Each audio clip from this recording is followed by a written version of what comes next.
तो दोस्तों, मैं आपका किशोर और आज का वीडियो शुरू करते हैं। आज का हमारा वीडियो का मेन कॉन्सेप्ट और मुद्दा है कि हमारे गांव में देखेंगे एक महिला लोन चलता है, महिला समूह लोन, छोटा लोन चलता है या बड़ा लोन चलता है।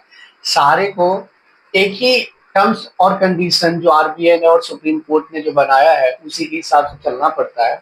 बट गाँव में इतना प्रेशर डालता है ना रिकवरी वाले लोन एजेंट, इतना प्रेशर डालते हैं ना कि इतने महिला का तो अफेयर आ जाता है, कितना तो उनके साथ उनका यौन शोषण हो जाता है, कितना तो आत्महत्या कर लेते हैं, फांसी लगा लेते हैं। तो आज मैं आप लोगों के साथ यही मुद्दा लेके आया हूँ कि एक्चुअली लोन क्या है और लोन से संबंधित कुछ जानकारी आपके साथ शेयर करना चाहता हूँ, जो कि इस तरह से है।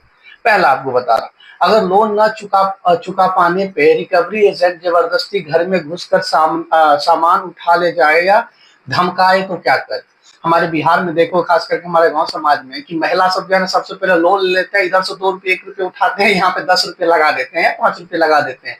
तो सबसे पहले लोन का मतलब होता है कि आप जरूरी चीजें पे आप लोन लो, ये नहीं कि आप ले लो और इधर से बिजनेस करो, कुछ भी करो, इधर से चुकाएगा तो इधर से लेके इधर डाल देंगे। ये सब लोन का मतलब, मेरा लोन का मतलब होता है कि आप जरूरत में यूज करें या फिर आप बिजनेस के लिए यूज करें, किसी परिस्थिति में अगर बेटी की शादी हो तो यूज करें, इन सब चीजों के लिए। गाँव में तो महिला जो है ना लोन को बना लिया एक जो है ना परिवार का हिस्सा, इधर से लोन उठाओ इधर दे दो, इधर से 1 रुपये 2 रुपये उठाओ, यहाँ पे 10 रुपये 5 रुपये लगा दो। खैर चलो, फिर भी लोन लेने के बावजूद अगर आपको नहीं चुका पाते हो तो रिकवरी वाले अगर आपको परेशान करते, तो इस टॉपिक पे आज हम बात करने वाले हैं।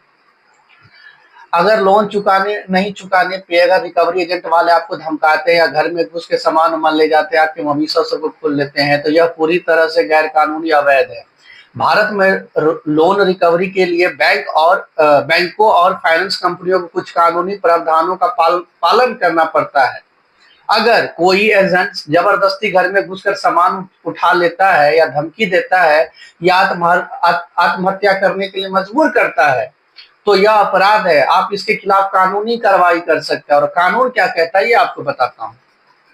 सुप्रीम कोर्ट के फैसला बैंक लोन कंपनियों को रिकवरी के लिए जबरदस्ती करने या धमकाने या रात में घर आने जाने की अनुमति नहीं देता है।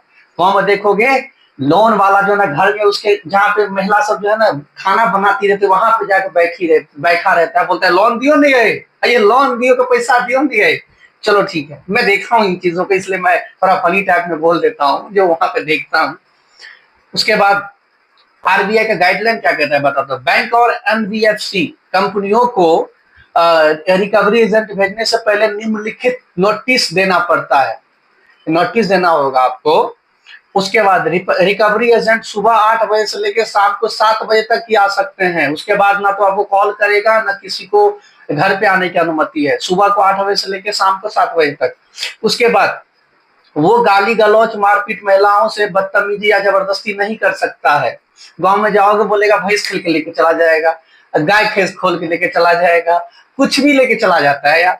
उसके बाद बताता हूँ आपको, धारा 383 आईपीसी जबरदस्त 383 आईपीसी की धारा ये कहता है जबरदस्ती सामान छीनना अपराध एक्सटॉर्शन और एक्सटॉर्शन मतलब अपराध होता है एक्सटॉर्शन और 3 साल तक की सजा हो सकती है आईपीसी की धारा से। अगर रिकवरी वाला जबरदस्ती आपसे छीनता है, गाली गलौज करता है या फिर कुछ ऐसी चीजें करती है, एक्सटॉर्शन करती है, तो उनको 3 साल की सजा होगी आईपीसी धारा 383 के अकॉर्डिंग। उसके बाद धारा 441 आईपीसी के ये कहता है जबरदस्ती घर में घुसना अवैध घुसपैठ क्रिमिनल ट्रेस पास कहा जाता है इसे। मतलब आप घर में, मैं क्या बोला, पुलिस वाले तो घुस ही नहीं सकता जबरदस्ती घर में बिना नोटिस के, ये रिकवरी वाला कहां से घुस जाएगा। उस पर चोरी का भी इल्जाम लगा सकते हैं, बहुत ऐसी चीजें होती है। ये क्रिमिनल ट्रेस पास कहा जाता है इसे और यह सजा हो सकती है। उसके बाद धारा 503 आईपीसी 503 का धारा क्या कहता है, अगर किसी को धमकाया जाए आत्महत्या करने के लिए उकसाया जाए तो 7 साल तक की सजा हो सकती है। उसके बाद धारा 354 आईपीसी का ये कहता है अगर कोई महिला के साथ बदतमीजी करे तो महिला सुरक्षा कानून के तहत सख्त सजा हो सकती है। मतलब महिला डिपार्टमेंट जो होता है ना सुरक्षा करने वाला, उस कानून के तहत भी उनको सजा हो सकती है। उसके बाद क्या करे अगर लोन रिकवरी वाला जबरदस्ती सामान उठा ले जाए तो या धमकी दे तो। स्टेप 1 तुरंत थाने में एफआईआर दर्ज करवाएं। धारा 383, 441, 503, 354 आईपीसी की धारा के तहत आप केस दर्ज करवाएं। उसके बाद स्टेप नंबर 2 एसपी डीएसपी के पास शिकायत करें। अगर थाना कार्रवाई ना करे तो आप ये मत सोचना कि मैंने लोन लिया तो पुलिस वाला हमको धमका। पुलिस डिपार्टमेंट अलग होता है, लोन डिपार्टमेंट अलग होता है, कुछ नहीं करेगा पुलिस वाला। आपको इस बारे में कुछ नहीं कह सकता कि तुम क्यों लोन भर रहे हो, हम तो लोन भरे, तुम मेरे फर्क है ना। हम गरीब है तभी तुम लोन लिए है ना, तुम भर रहे हो, तुम बहुत सारे घूस खाते हो सकता है तुम भर देते होगे, हम नहीं भरते। लेकिन जो धारा कहता है, रूल कहता है, रूल के हिसाब से चल रहा हूं, मैं नहीं भर पाऊं तो क्या आत्महत्या कर लूं? ठीक है। तीसरा, आरबीआई और लोकपाल में शिकायत करे। उसके बाद मतलब आरबीआई में शिकायत कर सकते, रिजर्व बैंक ऑफ इंडिया में। उसके बाद चौथा, अगर महिला के साथ बदतमीजी हो तो महिला आयोग एनसीडब्ल्यू और पुलिस शिकायत दर्ज करवाएं। उसके बाद पांचवा, अगर कोई आत्महत्या करने के लिए मजबूर हो तो रिकवरी एजेंट पर धारा 306 आईपीसी की धारा आत्महत्या के लिए उकसाने के लिए ये धारा लग सकता है। अगर किसी को गांव में हमारे फांसी पे चढ़ जाती है महिला सब, या छोटी मोटी अमाउंट के लिए 2000 रुपए के लिए, बताओ जीवन कितनी कीमती होती है। चलो छोड़ो, ठीक है। उसके बाद बताते हैं, अगर आत्महत्या के लिए अगर आपको उकसाते हैं तो 356 आईपीसी की धारा के तहत आप उस पर शिकायत कर सकते हैं। स्टेप नंबर 6, अगर मवेशी या अन्य मतलब आपका गाय भैंस बकरा या फिर कुछ भी मवेशी या अन्य संपत्ति उठाई गई तो धारा 379 आईपीसी की धारा चोरी के तहत केस दर्ज करवा सकते हैं। 420 अलग होता है, 379 होता है इस धारा में।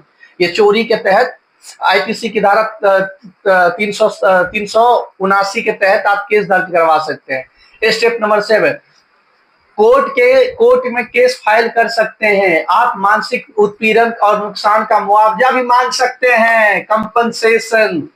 इसको बोलते हैं डेफेमेशन।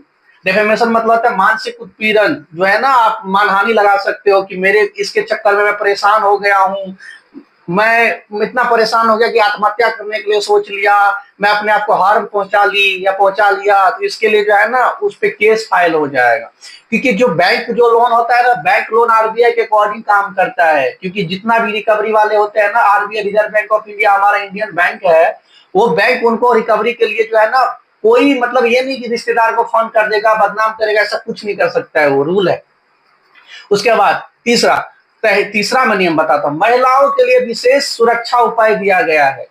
और अगर कोई रिकवरी एजेंट महिला को बदतमीजी करता है, रात में घर में घुसता है या जबरदस्ती करता है, तो आप इन कानूनों का सहारा ले सकते हैं। पहला, धारा नंबर 354 आईपीसी की धारा है, महिला के साथ दुर्व्यवहार करने पर 2 साल की सजा होगी। उसके बाद धारा 509 आईपीसी की धारा है, महिलाओं को परेशान करने के लिए 1 साल की सजा होगी। उसके बाद धारा नंबर 166 सीआरपीसी की धारा है ये, अगर पुलिस शिकायत नहीं लेता है तो पुलिस पे भी कार्रवाई होगी। अगर पुलिस बोलता है कि नहीं लोन लिए हो तुमको भरना ही पड़ेगा, हम तुम्हारा साथ नहीं देंगे, तो इसके लिए पुलिस पे भी 166 सीआरपीसी की धारा लगेगी और उस पे भी सजा मिल सकता है, मिलेगा ही। महिला हेल्प अगर फिर भी आपको इमीडिएट में कोई एक्शन लेना है तो महिला हेल्पलाइन नंबर 1091 पे शिकायत कर सकते हैं, डायरेक्ट कॉल करके आ जाएगा पुलिस। उसके बाद चौथा, अगर पुलिस एफआईआर दर्ज ना करे तो आपको क्या करना है। अगर आपको पुलिस एफआईआर ना करे तो एसपी डीएसपी को कॉल करें, आरटीए लगाएं, आरटीए और एसपी यही सब होता है। उसके बाद जो है ना, कोर्ट में धारा 156/3 पुलिस वालों को घुटना पे लाने के लिए 156/3 जो है ना, यही धारा सीआरपीसी की है, जो उसको मजबूर कर देगा और उसको कोर्ट में जवाब देना पड़ेगा कि तुमने भाई इसका क्यों नहीं एफआईआर लिखे, क्यों इसका साथ नहीं दिए। पुलिस वाले को सस्पेंड तक करवा सकते हैं आप, धारा आईपीसी की है, सीआरपीसी का 156/3। उसके बाद बता दो, आपका राष्ट्रीय मानव अधिकार आयोग में एनएचआरसी में शिकायत कर सकते हैं। आप समझ लीजिए कि कोई लोन वाला अगर आपको, देखो निष्कर्ष ये निकलता है, अगर लोन न चुका पाने का कारण रिकवरी एजेंट जबरदस्ती घर में नहीं घुस सकता है, ठीक है, धमकाते हैं या महिला को शोषण करते हैं, जैसे कि देखते बोलते हैं लेके भाग गया, महिला को रेप कर लिया, पकड़ा गया, उस बस विक्टिम पकड़ा गया, उस बस विक्टिम पकड़ा, कितना महिला जो है ना, जो इन सब चीजों को नहीं सह पाती है तो सुसाइड कर लेती है। मैं ये कहना चाह रहा हूँ, तो मतलब शोषण का मतलब ये होता है, अगर गैर कानून, ये सब के सब गैर कानूनी है। अगर एफआईआर दर्ज, इस सब के लिए आपको एफआईआर दर्ज करानी चाहिए, बैंकिंग लोकपाल से शिकायत करनी चाहिए, आपको कोर्ट में 156/3 सीआरपीसी की धारा लगवानी चाहिए अगर आपका कानून आपका बात नहीं सुनता है तो। अगर पुलिस मदद ना करे तो एसपी डीएसपी और आईटीए लगा सकते हैं, लेकिन मरना नहीं है भाई। मर के क्या होगा बताओ? करोड़ों अरबों रुपया लेके मोदी जी के पैसा जो है ना, मोदी के दोस्त सब लेके भाग गए हैं, हमारे इंडिया छोड़ के लंदन समय बैठे हैं, अयासी कर रहे हैं। वो तो मर ही नहीं रहे हैं, तो हम 1000 2000 10 20 हजार 2 लाख रुपए लेके क्या मर जाएं? बताओ क्यों मरे? नहीं मरना है भाई, बिल्कुल नहीं मरना है। ये धारा सबको समझो। हम लोग भी लोन लेके बैठे हैं, हम लोग को बोलो फोन करने के लिए, कुछ नहीं कर सकते हैं भाई, क्योंकि हम लोग का बिजनेस लोन है। बिजनेस से रिकवर करो भाई। You can't tell to me about the loans. Recovery वाले तो मुझे कॉल ही नहीं करते हैं, क्योंकि हम लोग लोन का आरबीआई के गाइडलाइन के हिसाब से चलते। मेरे पास जब तक लोन ईएमआई का पैसा था, एग्जांपल दे रहा हूं, तो मैंने भरा। अभी नहीं है तो क्या मर जाऊं, हैंग कर लूं, सुसाइड कर लूं? ये चीज नहीं होता है भाई साहब। आप अपने अधिकार को जानो, क्योंकि सोचो, आप तो 1-2 लाख रुपया 60-70 हजार रुपये लेके नहीं दे रहे हो, करोड़ों रुपया अपना इंडिया का मोदी जी के दोस्त सब लेके भाग गए हैं। मोदी जी के दोस्त जो है ना, ये नीरव मोदी है, ये ललित मोदी है, पता नहीं कौन कौन है। तो उनको जब नहीं कुछ कर पा रहे तो आपको क्या करेगा? बस समझने की जरूरत है। दूसरी बात ये, इंश्योरेंस जो है ना, हर एक आदमी इंश्योरेंस जब करवाते हैं तो उसमें पेपर में इंश्योरेंस आप लेना, इंश्योरेंस का हार्ड कॉपी और पीडीएफ लेना, उसका जेरॉक्स निकलवाना। कल का अगर आपको इंश्योरेंस में कोई काम आता है ना, तो उस पर लिखा रहता है, उन चीजों को रिकवरी करो। मैं तो सबको इंश्योरेंस दिलवाया था पेपर हमारे गाँव में, चाहे चतन्या वाला हो या बहुत सारे लोन्स का लेंडर था, सबसे मैंने दिलवाया था। अगर ना विश्वास हो तो आप पूछ सकते हैं, हमारे गांव के जितना भी दीदी सब है, लोन वाले दीदी सब, उनसे पूछ लीजिएगा, आपको बता देंगे। बाकी थैंक यू सो मच। आप आशा करता हूँ कि आप लोगों को ये वीडियो अच्छा लगा हो, और अगर लोन वाला अगर आप लोगों को परेशान करे तो आप मुझे कॉल कीजिएगा बेफिक्र होके, कि मेरे भाई सबसे मेरा नंबर लेके किसी से कॉन्टेक्ट करके मैं आप लोगों को हमेशा सहायता करूंगा। बाकी थैंक यू सो मच।